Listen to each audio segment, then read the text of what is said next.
Algoritma media sosial sudah berevolusi. Dan buat lo yang berpikir bahwa ini mah udah telat, kagak mungkin bisa ngejar yang lain, justru kebalik guys, ini adalah saatnya. Karena dasar gue punya obrolan, brand-brand zaman sekarang makin banyak banget yang sudah tidak melakukan endorsement. Mereka lebih memilih mengalokasikan mereka punya budget ke personal branding ownernya. Karena media sosial orang lebih suka follow orangnya kan dibandingkan brandnya. Nah, karena strateginya adalah content operating system. So, bahwa namanya konten itu sekarang itu bisa terkategorikan sebagai komoditas. Karena semua orang tuh bisa bikin konten. Kalian harus mengubah mindsetnya kalian menjadi autentik. Dimana dari konten sama komoditas kalian itu jadi autentik, kalian tahu kalian tuh kagak ada yang butuh dibuat-buat lagi. Jadi sekarang kalian tuh harus pikirin apa yang bikin kalian tuh beda. Contoh kita bikin 3 Venn diagram ya. Venn diagram ini 3 ini kalau misalkan sendiri pasti terkesan biasa aja. Contohnya adalah contoh orang yang corporate selama jam 9 sampai jam 5 pada umumnya. Nah, terus kalian itu pada umumnya aktivitasnya ngapain? Contoh doang, kalian itu ternyata jago Excel administrasi. Orang-orang tuh selalu nyari kalian kalau misalnya ngomongin administrasi. Terus ternyata kalian itu suka banget lari pagi. Nah, jadi saat kalian itu ngegabungin ini semua, jadi kalian itu ada seorang pekerja corporate yang jago administrasi yang suka lari pagi. Bikin kalian tuh beda, otentik di sana. Bikin suatu konten yang bisa merefleksikan kata kunci tersebut ya. Berikutnya begitu kalian udah tahu kalian itu bisa bikin kalian punya Venn diagram ini, udah 3 biji ini adalah niche-nya kalian. Jadi the niche now bukan fashion, bukan travel, bukan food blogger, the niche is you.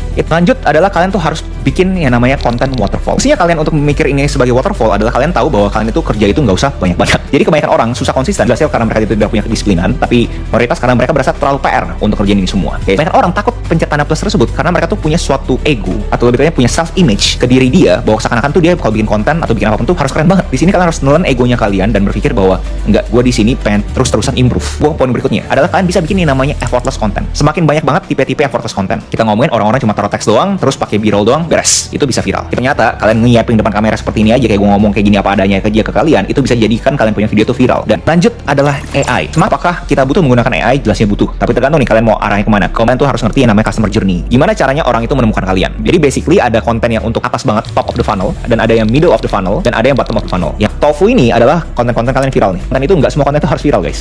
Harus ada konten-konten yang nurturing kalian punya followers. Menurut ya. Dan ini adalah konten-konten yang sifatnya itu edukasi. Yang kalian cari bukan viralnya, bukan views yang kalian peduli di bawah ini. Yang kalian cari di bawah adalah namanya engagement punya konten. Dan terakhir yang bottom of the funnel, ini tuh kasih tahu kan punya offering tuh apa aja sih penawarannya kalian. Dan di sini udah nggak peduli lagi namanya viral, nggak peduli lagi sama nama engagement. Di sini closing.